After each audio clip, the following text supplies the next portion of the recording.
বিশ্বকাপের প্রথম সেমিফাইনালে ফ্রান্স ও স্পেন যেন রিয়াল বার্সার মতো ধ্রুপদী এক লড়াই। এই ম্যাচের সবচেয়ে বড় আকর্ষণ দুই দলের দুই প্রাণভোমরা কিলিয়ান এমবাপ্পে আর লামিনে ইয়ামাল, যাদের বর্তমান ফর্ম আর পারফরমেন্সের গ্রাফ অবস্থান করছে সম্পূর্ণ ভিন্ন মেরুতে।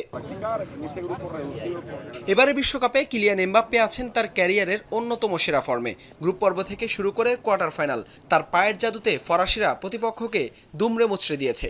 গতি, ড্রিবলিং আর নিখুঁত ফিনিশিংয়ে টুর্নামেন্টের সর্বোচ্চ গোলদাতার দৌড়ে বেশ ভালোভাবেই টিকে আছেন রিয়াল মাদ্রিদের নতুন এই গ্যালাক্টিকো।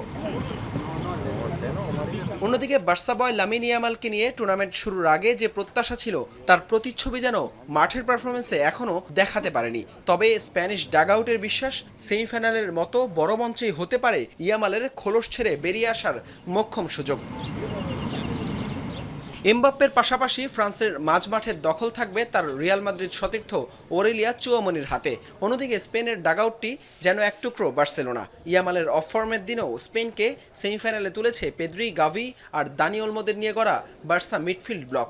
এমবাপ্পে, ওলিসে, দেম্বেলেদের রুখে দিতে বার্সেলোনার এই ৮ সদস্যের ব্লুগ্রানা বাহিনী এখন স্পেনের মূল ভরসা। ফ্রান্স স্পেনের এই দ্বৈরথের মাঝে এমবাপ্পে ইয়ামাল লড়াই আর ভিন্ন রকম এক এল ক্লাসিকো। কতটা উত্তাপ ছড়ায় মাঠের খেলায় সেটাই এখন দেখার অপেক্ষা। হাসান আল মারুফ, যমুনা স্পোর্টস।